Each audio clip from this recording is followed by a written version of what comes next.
फरीदाबाद में रह रहे प्रभाकर भाटिया का कोई नहीं था। परिवार कैसे रहता है उसको पता ही नहीं था। बस स्टैंड में सामान ढोते हुए कमाते हुए जी रहा था। इसी बीच में कैसे तो भी थोड़ा पैसे जमा करके वड़ा पाव बनाकर थाली में रखकर गली गली घूमते हुए बेचना शुरू करता है। पर वो कहां से सीखा क्या, किसने सिखाया क्या, पर उसके वड़ा पाव खाने वाले सभी लोग उसकी बहुत तारीफ करते थे। इससे उसको मैं भी जी सकता हूं करके विश्वास होकर मजदूरी के काम को ना जाकर वड़ा पाव बेचने में अपना ध्यान लगाता है।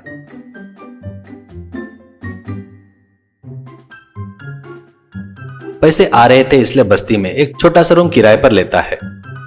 उसका धंधा जैसे जैसे बढ़ता है वैसे वैसे कुछ एरिया में कुछ लोग उसके परमानेंट कस्टमर हो गए थे।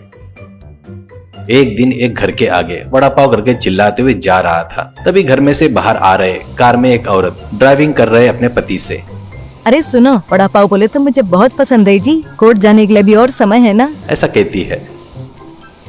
तो पति कार रोककर एक वड़ा पाव तो दे दे, ऐसा कहता है। प्रभाकर देता है तो औरत, अरे वाह कितने साल हो गए वड़ा पाव खाए, कहकर थोड़ा सा खाकर, अरे वाह क्या टेस्टी है, मैं जन्म कर बड़ी हुई हमारे मुंबई में भी किसी दिन इतना टेस्टी वड़ा पाव नहीं खाया मैंने, ऐसा कहती है। तो पति, तुम्हारे मुंबई की बड़ाई बताना और सुनना अब तक 1 लाख बार हो गया है, कहकर वो भी वड़ा पाव खाकर, अरे सच में बहुत जबरदस्त है टेस्ट इसका, कहकर ये माँ को भी खिलाना चाहिए करके अंदर वरांडे में कुर्सी पर बैठी एक बुढ़िया को दिखाकर, अंदर जाकर उनको भी एक वड़ा पाव दे दो, कहकर प्रभाकर को पैसे देते हुए कार स्टार्ट करके चले गए।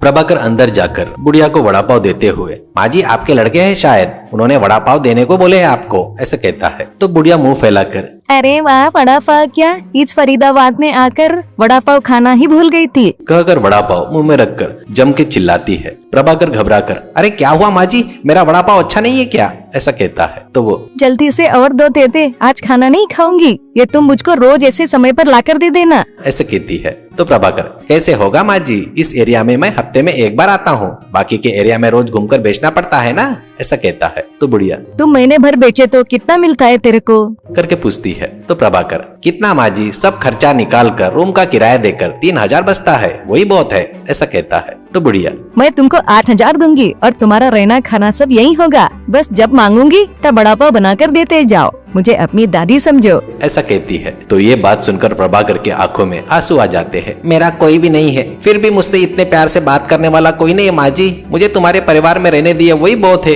यही मेरी किस्मत है, वही बस है मेरे लिए, ऐसा कहता है। उस दिन से वो दादी जब भी मांगे तब किचन में जाकर वड़ा पाव बनाना।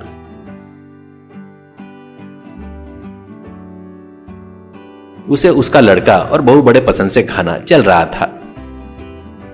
एक दिन दोनों पति पत्नी किसी काम से जाते हुए प्रभाकर से, प्रभाकर ध्यान रखना, अच्छे से देखना प्रभाकर, हम लोग 1 हफ्ते में आ जाएंगे, ऐसे कहते हैं। तो प्रभाकर, ठीक है सर, ऐसा कहता है।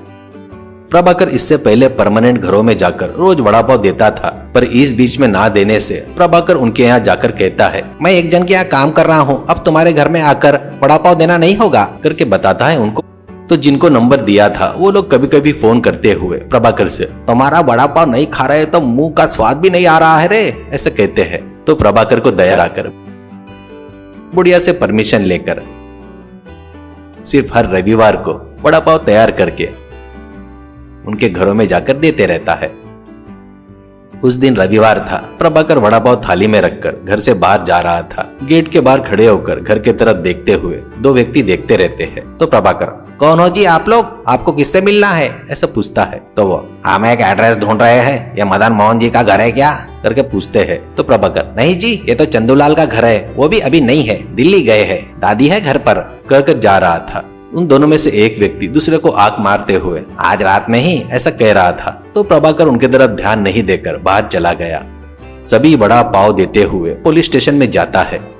वहां पर एसआई को भी वड़ा पाव बोले तो बहुत पसंद था। वो सीधे अंदर जाकर एसआई को वड़ा पाव देता है। तो वो तुरंत अपने मुंह में डालकर, थैंक यू प्रभाकर, ऐसे कह रहा था। तो प्रभाकर एसआई के पीछे दीवार पर गुनहगारों की फोटो देखता है। तुरंत घर के आगे देखते हुए का चेहरा याद आता है। वो दोनों आंख मारना भी याद आता है। वो, अरे दादी जी अकेली है, वो दोनों चोर है, करके जल्दी जल्दी घर चले गया। और अगर सो गया तो रात में कब के आकर घर में लूट कर जाएंगे, करके फटाफट खुशबूदार वड़ा पाव बनाकर हॉल के टेबल पर रखता है। और वहीं नीचे जमीन पर सोकर सोने का नाटक करता है। सोचे वैसे ही आधी रात में वो दोनों चोर घर में घुसकर एक व्यक्ति, घर पूरा खाली है, इस नौकर और उस बुढ़िया के अलावा और कोई भी नहीं है लगता है, अपन आराम से लौटकर राजा के जैसे जा सकते हैं, कहकर टेबल पर रखे वड़ा पाव देखकर, अरे वाह क्या खुशबू आ रही है रे, पहले जल्दी से उसे खाकर बाद में काम शुरू करेंगे।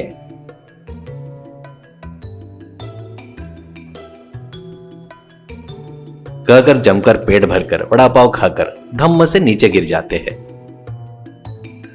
तुरंत प्रभाकर एसआई को फोन करके सब बताता है तो तुरंत पुलिस की वैन आती है। तब प्रभाकर एसआई से, सर ये दोनों चोर के फोटो तुम्हारे पुलिस स्टेशन में देखा था, ये दोनों चोरी करने आएंगे करके जान गया था, ये वड़ा पाव में माजी के नींद की गोलियां रहती है ना, वो मिला दिया है, ऐसा कहता है। पुलिस वाले उन दोनों को घसीट कर ले गए और एसआई प्रभाकर का कंधा थपथपाकर, ये दोनों चोर मोस्ट वांटेड लिस्ट में है, उतना ही नहीं इनको पकड़ने वाले को ₹1,00,000 का इनाम भी रखा है और वो तुझे ही मिलेगा करके बोलता है। अगले दिन दादी को ₹1,00,000 दिखाता है। इन पैसों से एक छोटा सा वड़ा पाव की दुकान लगाकर सेटल होकर शादी करके सुखी और खुश रहना करके कहती है। तो प्रभाकर दादी के पैरों को नमस्कार करता है